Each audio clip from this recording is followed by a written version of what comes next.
la revolución de las comunidades de Castilla. En primer lugar, hablaremos de la crisis dinástica que se desarrolló entre 1504 y 1517. Al morir Isabel la Católica en 1504, designó como heredera a su hija Juana. No obstante, el testamento señalaba que si no quisiera o no pudiera reinar, actuaría como regente su padre, Fernando de Aragón. Así se planteó la lucha por la regencia entre don Fernando de Aragón y Felipe el Hermoso, marido de la reina Juana.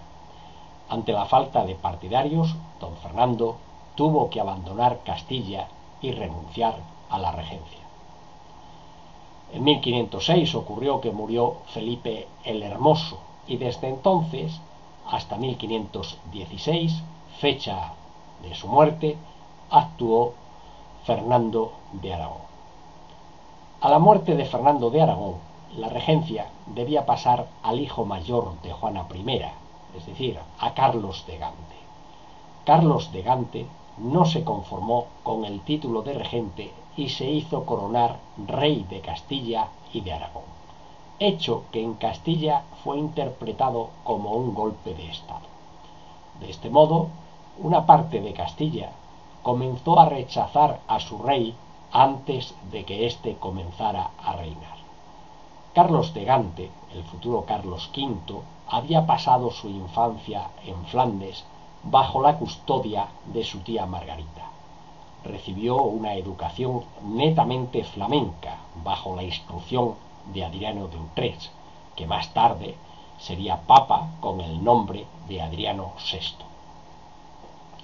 Durante sus primeros años de reinado estuvo bajo la influencia de un grupo de consejeros flamencos, Sievre, Sobás, Adriano de Utrecht, entre otros.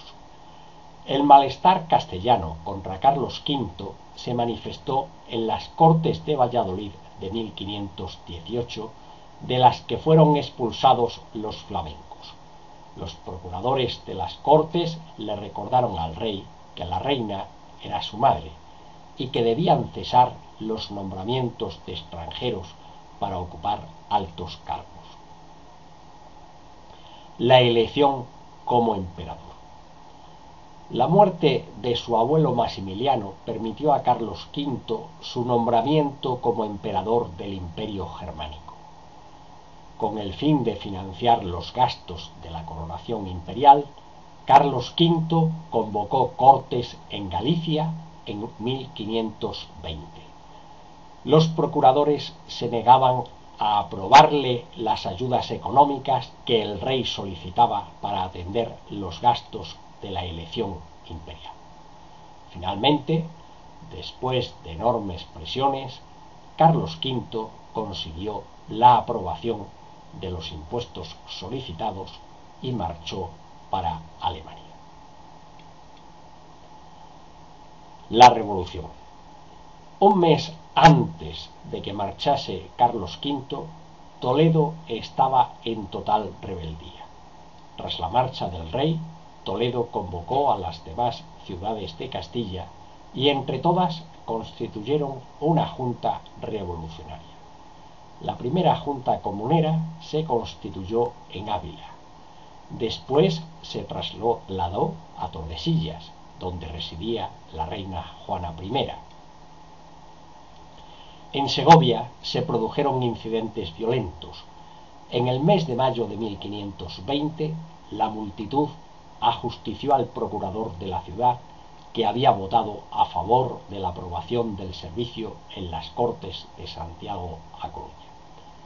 Ante el cariz que habían tomado los acontecimientos de Segovia, Adriano de Utrecht, gobernador de los reinos de la Corona de Castilla, ordenó desplegar la artillería real guardada en Medina del Campo, ante lo cual esta ciudad reaccionó sumándose a la comunidad junto con todas las demás ciudades. Los comuneros no reconocieron a Carlos V como rey de Castilla, porque el testamento de Isabel la Católica le autorizaba a ser regente, pero no rey.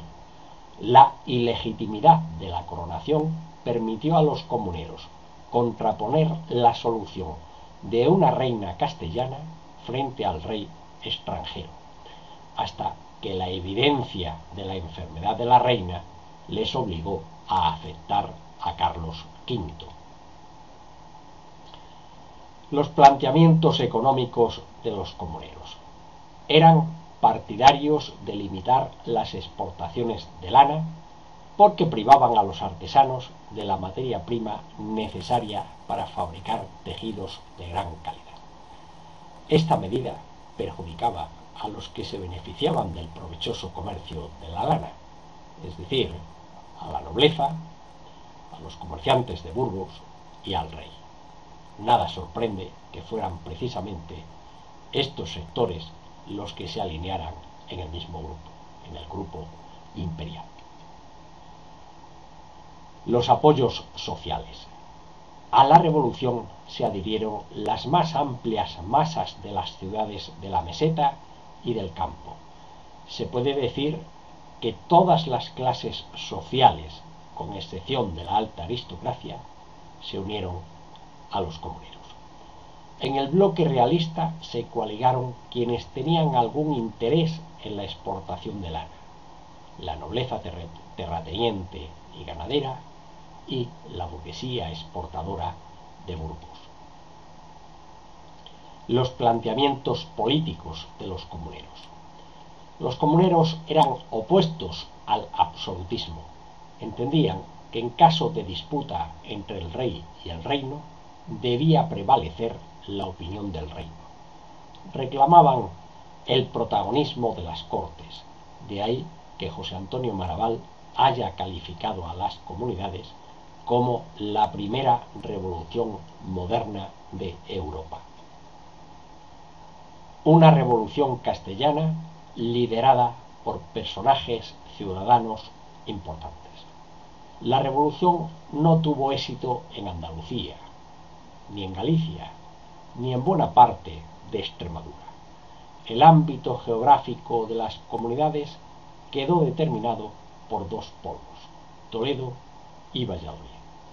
Padilla, Bravo y Maldonado fueron las cabezas visibles de un proyecto protonacional castellano abortado por la derrota de Villalar del 23 de abril de 1521.